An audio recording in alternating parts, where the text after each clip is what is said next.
Hi, everyone. I'm Mark, and I am a volunteer with the West Kootenai Climate Hub, and this is Hello, I'm Stephen. I am volunteer with the West Kootenai Climate Hub. tonight. We just finished our first Resilience Cafe webinar. It was all about understanding complex systems. So we invited Jayme Jones and Keith McCandless into the fishbowl, and this is it. Enjoy. Since some of you probably are coming onto this late, I'll just do a little quick introduction of our guests. Jayme Jones is passionate about bringing people together to co-create resilient communities. She gets to do this work through varied applied social science research projects at Selkirk Innovates. Jayme is called to work on such complex issues facing us today as climate change, homelessness, poverty, and water governance. And I think, Stephen, are you going to pop the links to their bio pages in the chat if people want to learn more? I will. It'll just be a second. Okay, thanks. Keith McCandless helps people innovate and take on complex challenges by working with groups like ours right now to unleash creativity, discover opportunities, and build on momentum. He's a founding partner of the Social Invention Group since 2000, and his eclectic skills are grounded in organization development, complexity science, business strategy, and graphic facilitation, all with an improvisational twist. Most importantly, for our purposes tonight, he's the co-developer of Liberating Structures, the framework we're using to inform these activities that we hope you're already finding both engaging and enlightening. And his bio will also be in the chat. So I think it's crucial to acknowledge that we live in an incredibly complex era of human and planetary history. With exponential technological advancements, a global population in the billions, interconnected environmental crises, and multi-systemic challenges, the world can feel overwhelmingly complex. To navigate this complexity and create a brighter future, we must first understand the nature of complexity itself. By deepening our knowledge, we can learn to adapt and thrive, ultimately paving the way for a new, more resilient paradigm to emerge. That would be the hope anyway. So opening things up, I just would like to maybe start with you, Jayme. What are we talking about when we talk about resilience and complexity, and how are the two related? Yeah, really, resilience to me is really about how can we adapt to changing conditions that are always happening in a way that is good for all of us. And there's no it's a very equity approached piece. And when I think about complexity, or to be resilient, we need to adapt to changing conditions, which is constantly happening. And there's so much interconnected within all of our life, whether it's social systems, our environment, our economic systems, our political systems. Look at how everything is interconnected. Even just we're more aware of connections just in the last month than we have been in certain ways in the past. And so to be resilient, we need to be able to understand all these different interconnections, the fact that things are always changing and that we can't be perfect, but we have to keep trying different things. And so we have to respond to the way the world is to be resilient in a way that is addressing the fact that we're working in complexity and we can't expect experts to save us. We have a different approach in how we address it. Lovely. Keith? Mark, I want a much easier question. How about what she said? How about that? How about what she said? well, that was well said. So maybe we can just move on. You know, You Yeah. mentioned equity, and I've noticed in both your work, both of your work, that it seems like there's a democratizing bottom-up approach to challenges. And I'm just curious, like, if you'd like to speak to that a little bit, and what kind of resistance do you run into with this approach? Because, people aren't always necessarily comfortable seeing what emerges versus kind of a more status quo, top-down linear approach. And there is this concept that in a time of great complexity, authoritarianism can rise because people are looking for simple, sort of binary approaches to what's happening. Yeah. So what Jayme said, don't wait for the experts, uh, is the flip side of democratizing. So you have to believe, and it has to be proven to you that a group, a large group, a very large group, is infinitely more creative and adaptable than a few experts. And so everybody needs proof of that, because at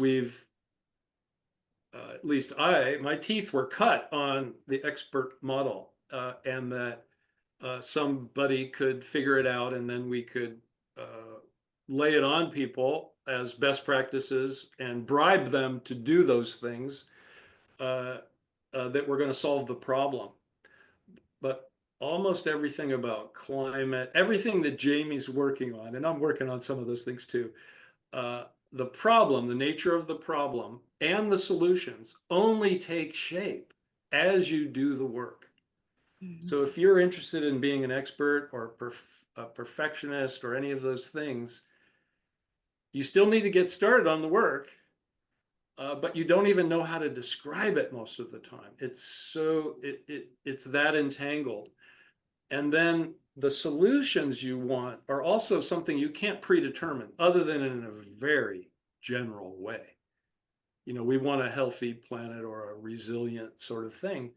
But those outcomes, those endpoints, or those successes that you have, as they become clear, something even better than what you had in mind before starts to take shape. So the adaptability that Jayme was talking about is breathtaking. And you can only get that much adaptability and that much momentum from including literally everyone. So that's what I wanted to add to Jayme. I did say something, but she's got it going. Yeah.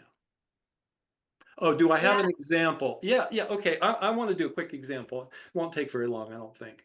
So superbugs. This is a little bit, but the first time I needed to prove that you could address a complex problem, for whatever reason, we decided methicillin-resistant Staph aureus, MRSA, in hospitals and in the US and Canada, and there were international studies too. And we went right on to units. Our first move was, let's go on to a unit and see, let's ask a few questions. So how do you know when the superbug is present? Well, the cleaners knew something very different than the infection control people, knew something very different than the doctors, it was really interesting. And then what do you do to prevent the spread of the superbug to either your colleagues or the patients? Oh, well, there were all kinds of things. Some cedar oil repels it. That's just wrong. But there were lots of great ideas. And we got to a place on that unit where one unit to start, and we got zero transmission of superbugs. Over a 6 or 7 month period, we were able to get down to zero. And that was because the people on the unit measured, took responsibility for all the solutions, and owned it. And all the other units on the hospital, and I'm just talking about how small you usually start, all the other units were like, what are you doing over there? Why are your numbers so good? How did you do that? Because the people in the other units wanted to get the same results. Hmm. So that's the easiest example that I lived through. Like, how do you do this work in a way that you can address something really complex that every conventional approach failed? Trying to bribe people or say there's a best practice or punish them for not doing the thing that they should do didn't work. I'd like So, to add to that too, because there's something you said that I think is really important that I'm kind of really paying attention to is the fact that when you involve a lot of people, you democratize it and they're part of the process. Not only are you getting the different perspectives and you're hearing, so lately I've been working lots around homelessness response. So it's like you have folks that are experiencing homelessness, plus you have elected officials and service providers and regional entities and business owners impacted by it. You bring everyone together and you help surface that. But through that process, you're also getting community buy-in for the solutions because no expert can solve an issue because things are always changing. But by involving that diversity of perspectives on whatever topic you're looking at, it allows for more creative solutions and more ability to be able to find solutions that'll work where you have that community buy-in to work on the solutions. So, Jayme, for example, with the superbugs, there were three things that everybody knew that science told us: clean surfaces, isolate patients. There was one more thing: wash your hands. It was like so basic, but how that got expressed in the world, in each room, in each unit, was different depending on who was there. So the expert could only repeat this sort of drone on about, well, you should wash your hands. You got to clean the surfaces. It was completely useless after a short period of time. The expertise was not local. mm, mhm. And so it never landed. Nobody ever owned, is like, we don't really need you. We know those things. Don't insult us by repeating. Respect us to be able to figure out what works in our local environment.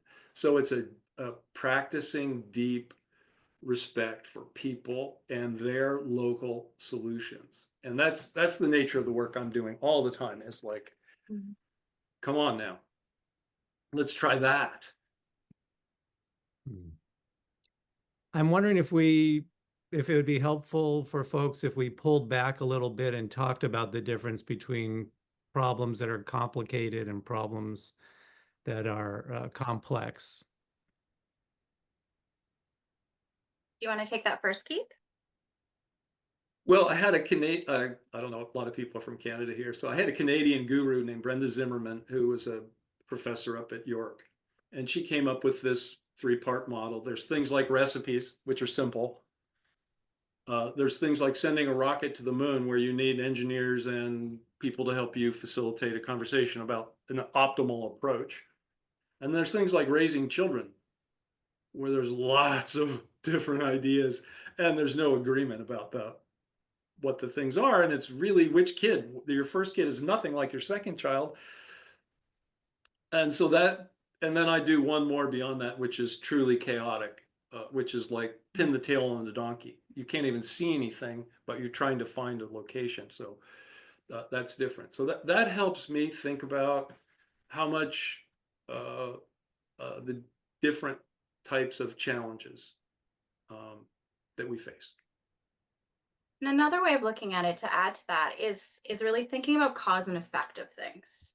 And that's kind of what you were just talking about. But when things are complicated, it's really easy to understand, to see that link between a cause and an effect. And that's why experts can send a rocket to the moon, because they know the cause and effects of all the different parts and pieces. But like with raising a child, the cause and effect are like, you can't know it. It's something that you might know retroactively, and it's also always changing. And so when things are always changing and you don't quite know exactly what cause is causing, or what effect, which cause and effect are related or group are related, that's really when you're working in complexity. That's climate change. That's homelessness, raising children. Whereas complicated is really like being able to know the direct link between the cause and effect and the solutions. Then there might be multiple ways to get to the solutions, but you can do it. Whereas solutions, when you're working in complexity, they might work today and they might not work tomorrow. I don't even And like, so I don't like to call them solutions, Jayme, because it's too pat. It's too yeah, like, okay, we've got it. You're moving forward toward, yeah. you're It's kind of like a progressing. direction of travel. It's one of the ways I like thinking about it is thinking about shifting patterns. Is looking at what are the patterns that we're seeing and how can we shift them in the direction we want to go. Sweet. Yeah, so great conversation. And I believe that people here have some questions for you. There's so much here to read, and the questions themselves are so interesting that maybe people, we have two hearts on. Okay, well, why don't we start with Melanie's question? So her question that I'm looking at, it says, what happens if you bring all the stakeholders together, but instead of approaching consensus over time, people become more competitive and entrenched in opposing points of view? Oh, wow. So there's a lot there. I'm hearing, like the polarization we're experiencing, and honestly, from what I've experienced so far, and I'm still new in this, so I'm learning as I go. Keith probably has a lot more stories of experience to speak to this, but I find it's all about the structures you use when you bring people together.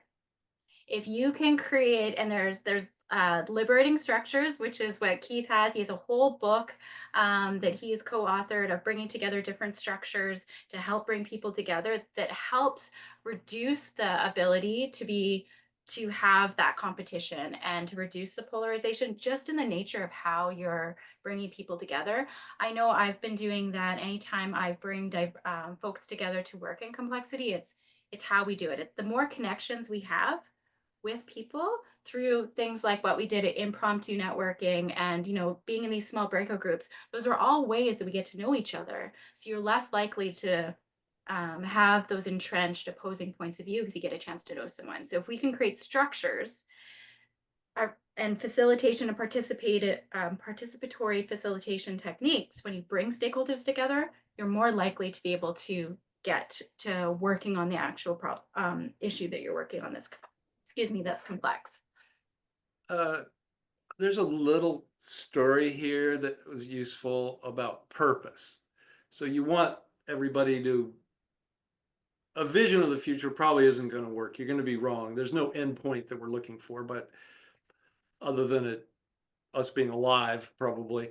But purpose really makes a difference. So getting the group to participate in shaping a purpose that matters to all of them.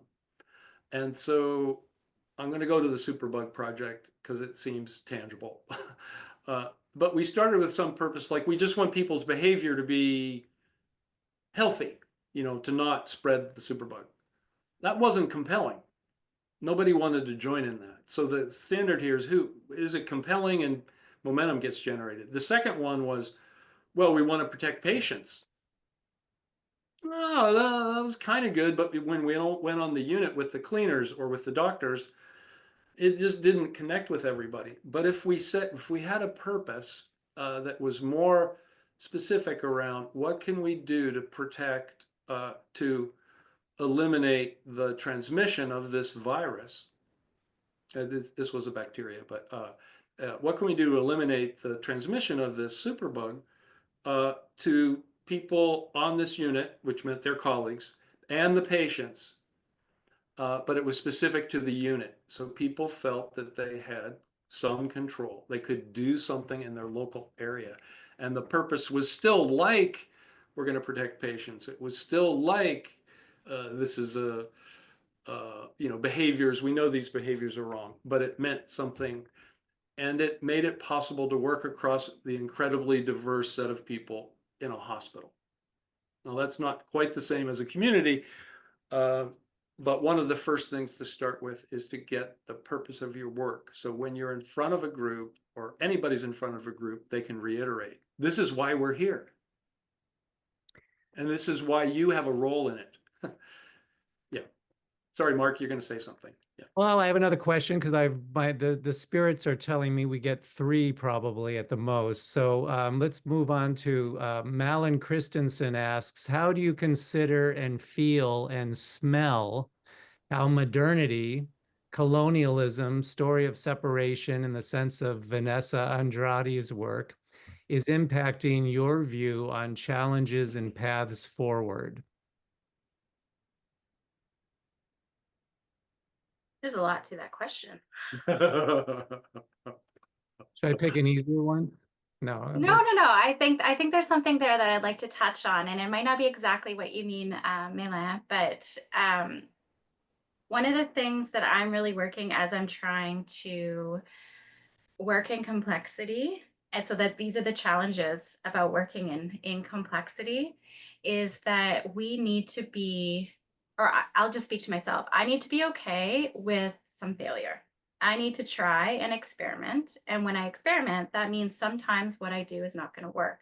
I'm a perfectionist. I want to be perfect, but I am really starting to shift my mindset that I need to be okay with learning, and that's safe to fail experiments. And there's a saying that I just absolutely love, good enough for now, safe enough to try. And I've shortened it with the folks that I work with, and I call it GEF and SET. It's just the first letter of that saying. So good enough for now, safe enough to try, GEF and SET. To me, that has just been such an eye-opening shift in my perspective when working in complexity, is that I just want to keep making progress and moving forward and taking action with whatever challenges are in our path. And I will learn along the way. And it might not be perfect, but it is safe enough to try. And I'm going to take the step. And I'm starting to be humble when I make mistakes. And so it doesn't probably answer all of your question, but it's something that I've really wanted to share, has been a major shift in my perspective when working in complexity. Isn't humility kind of at the heart of complexity in a way? Like basically accepting that we don't know what the answers are and that they will emerge if we're patient. Keith, Yeah. Yeah. There's some very entrenched power. I don't know Vanessa's work here, but this is probably about power and how little we may seem as we do this work, how small we are, and how do you pick a challenge, or how do you just get the courage to do it? And and who's invited in the room? yeah, all those, who's invited. It's usually who's invited into the room is usually the first. I'm a consultant most of the time. And the first question with whoever the leader is, let's invite a lot more people. What do you think? Who could we invite? And they usually want to do a very narrow thing. And they're the people who are the experts, are the ones who already have power, but not the others, whoever the others are. And so it's really the most important conversation. I try to have it first and give the rationale for it. And then what is always learned is if you engage in this kind of work, wow, it was really great to have all those people, and we really got momentum. And that has to be learned a little bit. There has to be some success before you can get momentum.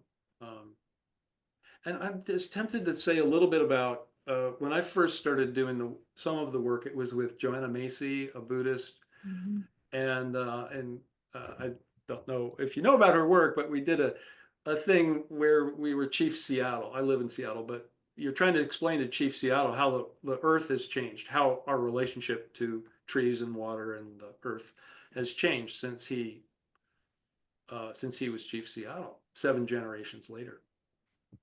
And I was co-leading something with a group of business people, and I lost my ability to speak. I had a salmon, this was me being young and fun. I had a salmon mask on, and I was trying to describe what it was like to be a salmon 7 generations after Chief Seattle. I was not ready to work with that much grief. I was not prepared to do it. So I think you have to find a way to look at your despair over where we are, and then somehow reconnect with some courage to do the work. And I think that's different for every person because it's hard. It's hard. I don't know. It doesn't respond to the question, but like Jayme, I felt like I needed to say that. Yeah. I almost feel like letting the despair kind of sit for a moment. And I mean, You got to 'cause- get out of it, brother. That's one thing I'll say. Don't stay in it all there. Somehow you have to flip out of it. And her great thing with the great turning is find hope in there. Yeah, her new book, Active Hope, or her book, Active Hope, is fantastic. the only way out is through. Yeah, that's it. That's it. But you've got to do the work. And part of creating groups and working with them is attending to the individual needs for finding that, to looking at the despair. So her little model is affirmation, you're awesome. Despair, this is hard. Let's find a little something to turn a little hope, and then action. From Gratitude. what I've heard from Jayme, that's exactly the cycle that she's in. I'm in it too. And gratitude is a key in that great turning work as well. Okay, someone else says, I was in this is Selena. I was in a breakout room with Lawrence, and I was asking how to see resilience playing out on a systemic level, especially addressing large-scale environmental issues. And maybe related to that, someone said, how do you see the process of working as a local group as addressing the challenges presented by such a large force as the Trump administration? These are big questions, and I can just kind of speak to my thought process that I've been wrestling with some of these questions. And it's the power of local, the radical localism. What we can do, we can't control what's happening across the globe, in my opinion, especially with something like climate change. It can feel very daunting to try to address climate change because of its global nature of it. But we can do things locally, and we could bring people together across perspectives in bringing those diverse perspectives on all sides. And I think that can sometimes be challenging, but it's also helpful and important to bridge divides, and then to be able to just work at addressing that complexity at the scale that we actually have control over. I'm writing a little note about one approach that I want to mention. It's called panarchy, and it's like Russian dolls.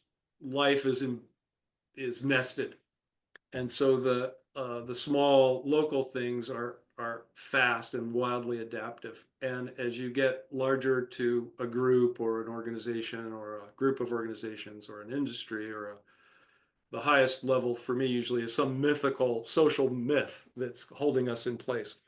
And all of those are nested and they influence each other. And so if you can include people at the local through those levels, like back to the Superbug project, we had a local unit, we had a hospital, we had a region, we had the United States, we had Canada, we had we were addressing the social myth attached to it, and even payment systems. We had people who were part of those nested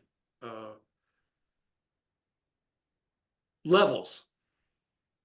And in your work, even though it's local, Jayme, I think you'd probably agree, the degree to which you can reach across those levels and find opportunities where some resources available from above, the big and slow, and some radical new idea that's small and fast can come up and influence those larger systems as they're falling apart, which they are. And again, that comes into the invitations. When you invite, you can have radical localism, but you include, some federal perspectives or provincial perspectives that are part of it. You're peppering and setting the tone for potential interactions later. And I think that's another important point that I've been really reflecting on is, and it's a lot of work, but when you're working in complexity, you have to spread the net wide. You have to open up as much as you can to those connections, reduce the constraints of communication or whatever it is, so that while it's uncomfortable because it is a larger space that you're potentially engaging with, you need to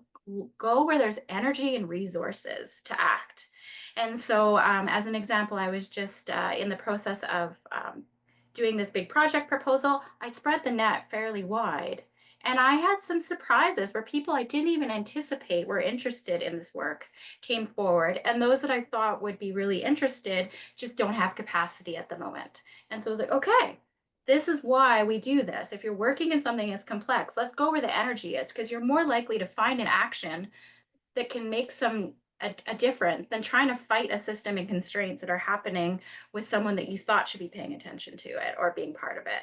And so it's a lot of work, but it's also, again, part of my mind shift where I was like, okay, I'm going to let go this, if this group or organization isn't interested, that's okay. I'll keep the door open. They can come when they're ready. I'm going to go where there's energy, because that's where we're more likely to have success versus getting stuck in this cycle of inaction.